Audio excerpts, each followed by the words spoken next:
আছে অন্যরকম। সেটা হলো 1953 সালে ফিলিস্তিনে মনে হয়, ওখানে একটা ঘটনা ঘটছে। তারা ওই বারোশরী পালন করতো, এর মধ্যে তারা ওই পিস্তল দিয়ে বন্দুক দিয়ে গুলি নিক্ষেপ করতো আকাশের দিকে করে, খুশি প্রকাশ করতো, হামনাথ কাশিতে পাঠ করতো আর তারা ওই গোলাগুলি করতো।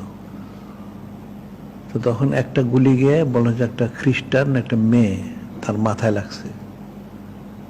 তার মাথায় লাগছে গুলিটা। মাথায় লাগার পরে তার ওই শহরে তার ওই পরিবারটা খুব মশহুর, নামি দামি তাদের বাসায় আর কি।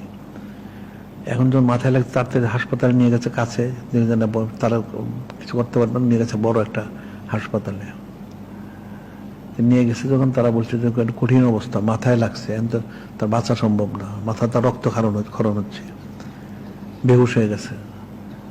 এরা তাদেরকে রাখছে, তারা আইসিইউতে ইয়েতে রাখছে। এখন তো কঠিন অবস্থাতে তার মাটা বাইরে খুব কান্নাকাটি করতেছে,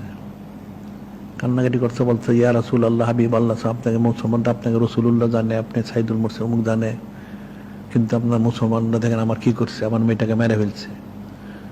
তারা আপনার বেলাল হিসেবে খুশি প্রকাশ করতে গিয়া গোলাগুলি করে, গোলাগুলি আমার মেয়েটাকে মারছে, মেয়েটা মারা যাইতেছে। এখানে আপনি কোথায় আছেন ইয়া রাসূলুল্লাহ? খুব কাঁদতেছে। মেয়েটা তো ভিতরে আছে। এখন ডাক্তাররা আশা ছেড়ে তাকে আর বাঁচানো সম্ভব, কারণ যে অবস্থা থেকে আর বাঁচবে না, নির্ঘাত মারা দেব, মারার জন্য প্রস্তুতি তার বলছেন। হঠাৎ মেয়েটা ভিতর থেকে চিৎকার শুরু করছে। তো চিৎকার শুনে ডাক্তাররা মনে হচ্ছে হয়তো সে মারা যেতেছে। তো তার মাকে বলছে তুমি আপনি তাড়াতাড়ি ভিতরে প্রবেশ করেন, মেয়েটার শেষ দেখা দেখেন, মরে যাচ্ছে, মারা যাবে এটা। সে যখন ভিতরে ঢুকতে দরজা করে, তখন মেয়েটা বলছে আপনার দরজা বন্ধ করেন, দরজা বন্ধ করেন, যেতে দেন না, যেতে দেন না, উনি চলে যাচ্ছেন। এটা কি হয়েছে তার কেউ বুঝেন না, ব্যাপারটা কি। পরে সে বললো যে নূরে মুজাসসাম হাবিবুল্লাহ হুজুর পাক সাল্লাল্লাহু আলাইহি ওয়াসাল্লাম উনি আসছিলেন। উনি আসছিলেন, এসে তার যেখানে গুলি লাগছে ওনার হাত নুরুদার মাগফিরাত বুলাই দিচ্ছেন।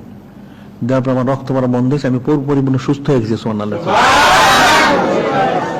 তুমি দরজা বন্ধ করে উনি চলে যাচ্ছেন। এখন তো দরজা বন্ধ করে রাখা যাবে না।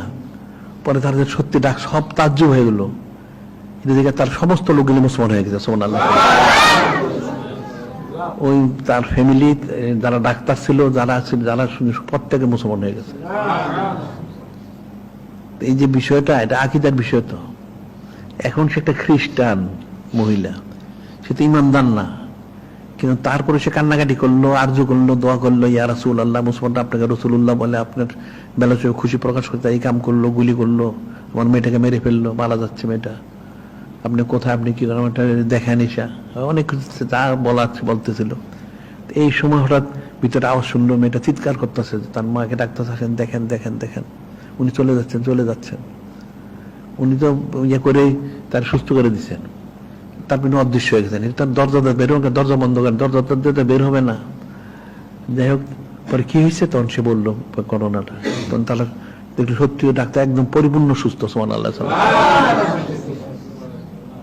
তারা তার ফ্যামিলি সহ ডাক্তার তারা সব মুসলমান হয়ে গেল। সুবহানাল্লাহ।